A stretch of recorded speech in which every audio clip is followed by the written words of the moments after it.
Hope so आज तुम्ही trade केलं नसेल असं मी का बरं म्हणतो आहे. तर सध्याचं जे मार्केट आहे ते ट्रेडिंग करण्यासाठी बनलेलंच नाही आणि जरी करत असाल तर स्पेशली FNOमध्ये तर फारच घातक आहे.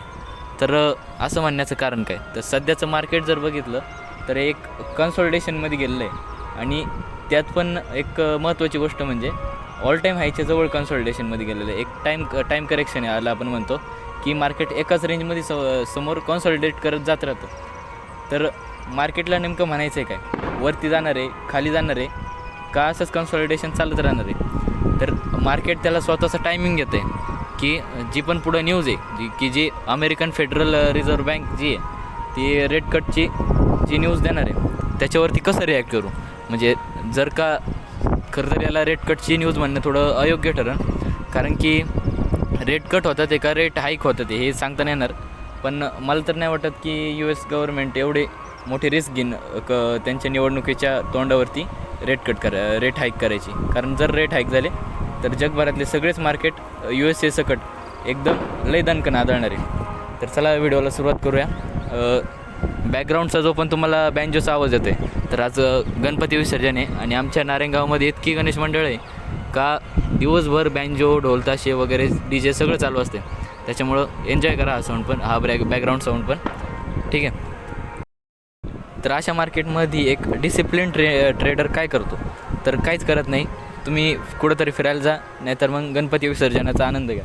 ठीक आहे. असं का बरं, तर जेव्हा पण मार्केट एका करेक्शन नाही एका कन्सॉलिडेशनमध्ये असेल किंवा मग साईडवेज असेल तर अशा परिस्थितीमध्ये तुमची कोणतीच प्राईज ॲक्शन, कोणताच सपोर्ट रेजिस्टन्स किंवा मग कोणताच इंडिकेटर प्रॉपर सिग्नल देणारच नाही आहे तुम्हाला.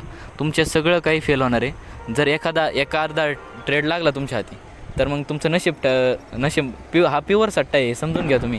कारण की मार्केट कुठं जाणार काहीच माहिती नाही. तुमचं कोणताच सपोर्ट रेजिस्टन्स डिमांड सप्लाय तुम्ही ICT लावा, स्मार्ट मनी कन्सेप्ट लावा, काही लावा, काहीच चालणार नाही आहे. ठीक आहे. हा बघा समोरचा आपला निफ्टीचा चार्ट. ठीक आहे. तर इथं बघा रिसेंट कॅन्डल कशा फॉर्म झालेलं आहे. या निळ्या लाईनी थोडंसं काय अवॉइड करा, कमी टाईम फ्रेमवरती केलेलं ॲनालिसिसमुळे असं होतं. ठीक आहे. तर इथं जी कॅन्डल तयार झाली लेटेस्ट आजची तर ती एक डोजी कॅन्डल आहे, इंडिसिजन कॅन्डल आहे. त्याच्यामुळे इथून मार्केट वरती जाईन का खाली जाईन हे सांगता नाहीत. हे पूर्णपणे फेडचं जी न्यूज येणार आहे रेट कटची किंवा रेट हाईकची त्याच्यावरती डिपेंड असणार आहे. आता इथून जर का मार्केटला अप ट्रेंड दाखवायचं असेल, ठीक आहे, इथून जर मार्केटला अप ट्रेंड दाखवायचं असेल तर 25,420 ते 25,450 म्हणजे 420 ते 450च्या वरती एकदा स्टेबल झालं का मग तुम्हाला एक चांगला अप ट्रेंड बघायला भेटतो. एक नवीन पर्वाची सुरुवात होईल इथून. ठीक आहे. तिथून मार्केट परत खाली क्वचितच येईन एखादा मोठा इव्हेंट झाला तरच. ठीक आहे. त्याच्यानंतर याचे डेली याच्यामध्ये वरचे टार्गेट काय राहतील तर 550पर्यंतचे टार्गेट तुम्ही धरू शकता. ठीक आहे.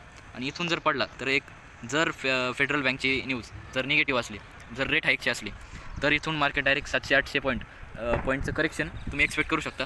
मग मार्केट काहीच ऐकणार नाही, दनादन पडणार. ठीक आहे. हा 15 मिनिट टाईम फ्रेमवरचा चार्ट बघा. ठीक आहे. वरती आला, परत एकदा वरती सस्टेन नाही करू शकला, सेलर्सचा अटॅक झाला. ठीक आहे. परत एकदा सस्टेन नाही करू शकला, परत खाली आला. म्हणजे हे बघा परत एकदा तसं होतं आणि आता पण एकदम एक्स्ट्रीम कन्सल्टेशनमध्ये गेलं आहे. म्हणजे सेलर्स वरती आल्यावरती इतके स्ट्रॉंग होतात की मार्केटला वरती जाऊनच देत नाही. ठीक आहे.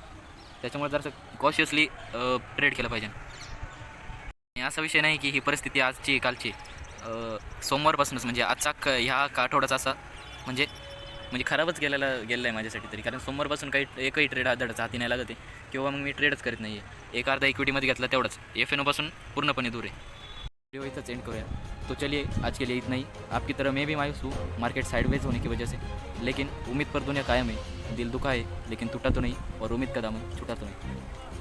कशी वाटली स्वस्त मिमिक्री? तुमच्या भावाला सांभाळून घ्या. यूट्यूबलाच कॉपीराईट टाकायला आहे. मागच्या 2 व्हिडिओमध्ये पण कॉपीराईट आलं, त्याच्यामुळं म्हणलं हा जो ट्रेंडिंग डायलॉग चालला आहे तो डायरेक्ट टाकण्यापेक्षा आपणच म्हणावं. ठीक आहे. बाकी विसर्जन मिरवणुकीचा आनंद घ्या आणि गाणं ऐका. ढोलताशा ऐकू येतात काय? धन्यवाद.